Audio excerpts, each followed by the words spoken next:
In a world where we're drowning in information, what does it actually mean to hold on to wisdom?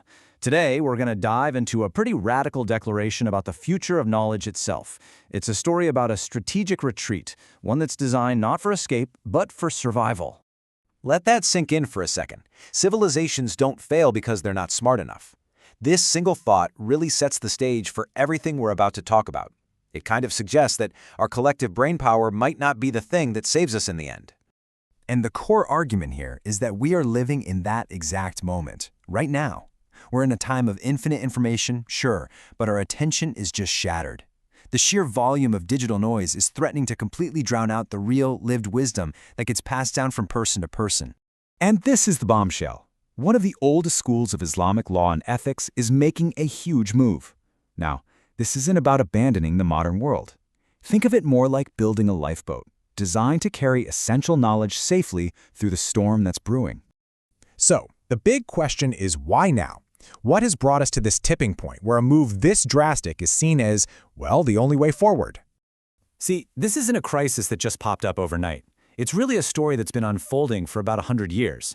It started with massive civilizational shocks, like the fall of the Ottoman Empire. Then came the fragmentation from colonial rule. Fast forward to the late 20th century, and the internet just unleashes this explosion of untrained voices, which pretty much severed the personal teacher-to-student chains of knowledge.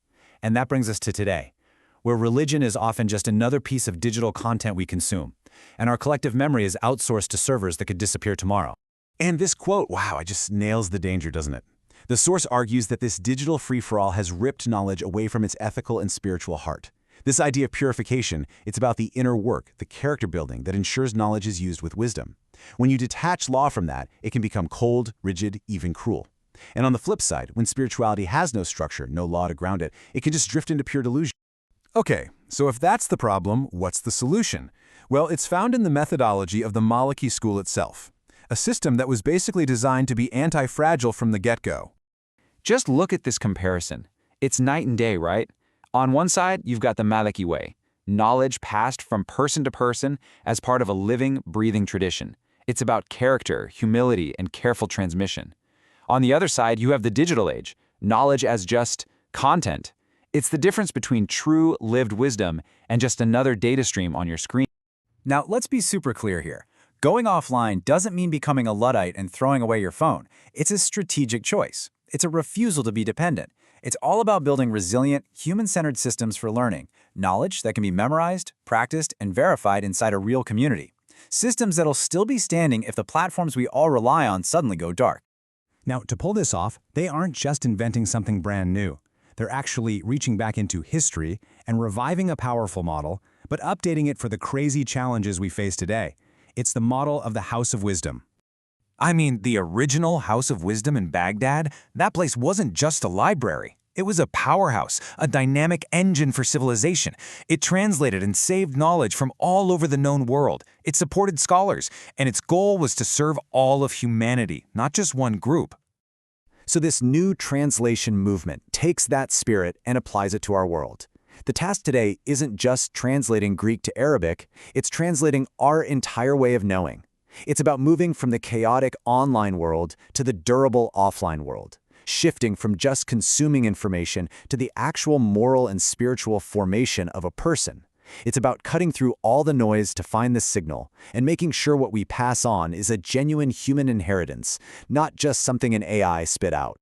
But this brings up a really fascinating question. If this whole project is about going offline, where in the world does something like artificial intelligence fit in? And the answer is summed up in this one powerful line. AI is a tool, a very powerful one, but it is not the heir to this wisdom. Its role is like that of a hyper-efficient scribe, a servant to the project of human preservation, never its master. So what does that look like in practice? Well, AI is being given a very specific to-do list. It's going to be used to archive texts, to cross-verify sources. It'll help map those crucial chains of human transmission and even help spot modern-day distortions. The whole point is to have AI prepare offline archives and help with translation, basically to reduce confusion and support the human-led effort. When you zoom out, you can see this entire project as this profound act of curation, a gift for the future. It's humanity, as the superuser, proactively telling some future artificial general intelligence, Look, of all the petabytes of data you're going to inherit, this is the signal. This is the wisdom that must be preserved, no matter what. So even though this project is born from a specific tradition, the argument is that its implications are totally universal. You could almost think of it as a kind of civilizational insurance policy. So why is this bigger than just one religious tradition? It's because the problems it's trying to solve, information overload, digital dependency, the loss of real memory, these are problems for everyone. I mean, all of humanity is standing at the edge of these same cliffs. We're all facing the possibility of total automation, of a deep cultural amnesia where we just forget who we are, of a potential ethical collapse with these new technologies, and honestly, a kind of spiritual starvation in a world of endless distraction. And that's exactly why this whole thing is being framed not as a narrow project, but as a pilot program for humanity. It's a test case. It's one tradition trying to figure out how to safeguard its deepest truths against some really big risks, and in doing so, maybe create a model that others can learn from. So in the end, the goal isn't to run away from what's coming. It's about building an anchor of wisdom, of humility, of restraint, so that whatever future we end up building, with or without AGI, has something solid to hold on to. And that leaves a pretty big question for all of us to think about. What parts of our own inheritance do we need to preserve before the noise completely takes over?